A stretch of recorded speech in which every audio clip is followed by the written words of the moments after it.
देश के कई हिस्सों में बारिश से जीवन अस्त व्यस्त है। इस दौरान गुजरात में कुदरत का कहर द्वारकाधीश मंदिर पर भी दिखा।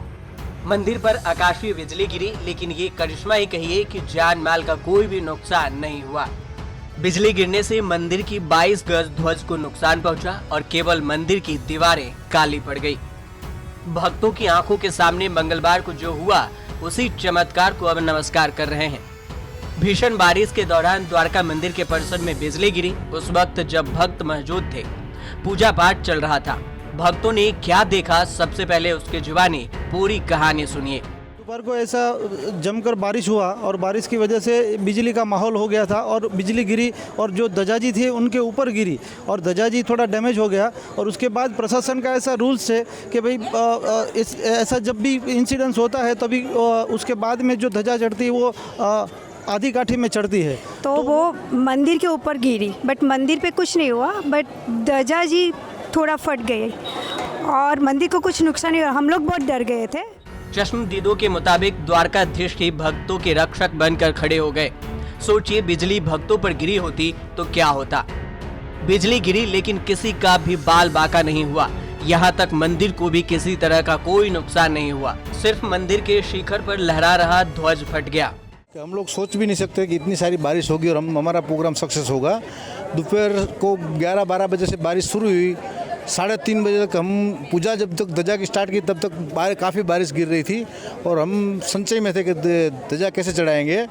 और लेकिन द्वारकाधीश की कृपा से यहाँ 3 बजे बिजली गिरी वो ध्वजा के ऊपर, मंदिर के ऊपर। उसके बाद 5 बजे की हमारी ध्वजा थी, तो द्वारकाधीश ने पूरा बिजली को अपने मंदिर में समा लिया और एक चमत्कार हुआ।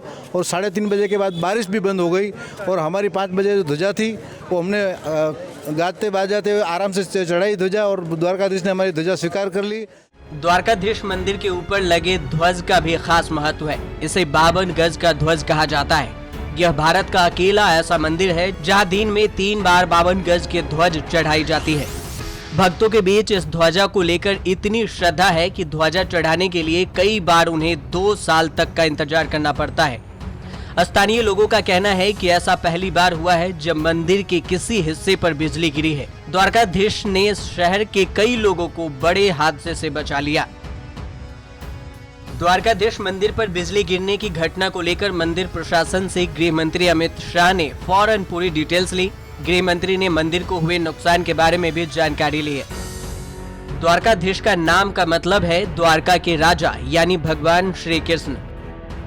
श्रद्धालुओं का कहना है कि जब प्रभु द्वारका में विराजमान है तो काल भी भक्तों का कुछ बिगाड़ नहीं सकता। बिजली गिरने के इस हादसे को लेकर गृह मंत्री अमित शाह ने द्वारकाधीश मंदिर प्रशासन के साथ बातचीत की। गृह मंत्री अमित शाह ने मंदिर प्रशासन के इस बारे में जानकारी भी ली कि क्या बिजली गिरने की वजह से मंदिर के स्ट्रक्चर को किसी तरीके का नुकसान तो नहीं हुआ। द्वारकाधीश मंदिर गुजरात राज्य के द्वारका में गोमती नदी के तट पर स्थित है। इसे जगत मंदिर के नाम से भी जाना जाता है। भगवान कृष्ण को समर्पित द्वारकाधीश मंदिर भारत के सबसे प्रमुख और भव्य मंदिर में से एक है। इसे रामेश्वरम, बद्रीनाथ और पुरी के बाद हिंदुओं के 4 पवित्र तीर्थ स्थलों में से एक माना जाता है। हर साल लाखों की संख्या में श्रद्धालु और पर्यटक द्वारकाधीश मंदिर के दर्शन करने आते हैं। द्वारकाधीश मंदिर लगभग 2200 साल पुराना है, जिसका निर्माण ब्रजनाभ ने किया था। इसके परिसर में भगवान कृष्ण के साथ साथ सुभद्रा, बलराम, रेवती, वासुदेव, रुक्मिणी समेत कई देवी देवताओं को समर्पित मंदिर भी है। जन्माष्टमी पर मंदिर को दुल्हन की तरह सजाया जाता है और भव्य कार्यक्रमों का आयोजन किया जाता है। इस उत्सव को देखने लाखों लोग मंदिर में पहुंचते हैं। जैसे जैसे बारिश राज्यों में दस्तक दे रही है, आकाशीय बिजली गिरने की घटनाएं भी सामने आ रही है। उत्तर प्रदेश, मध्य प्रदेश, राजस्थान में बिजली गिरने से 73 लोगों की मौत हो गई है। उत्तर प्रदेश के अलग अलग जिलों में बिजली गिरने से 41 लोग अब तक जान गंवा चुके हैं। वहीं राजस्थान में 20 लोगों की मौत हो चुकी है। मध्य प्रदेश में भी करीब 11 लोग आकाशीय बिजली की वजह से जान गंवा चुके हैं। न्यूज़ तक ब्यूरो।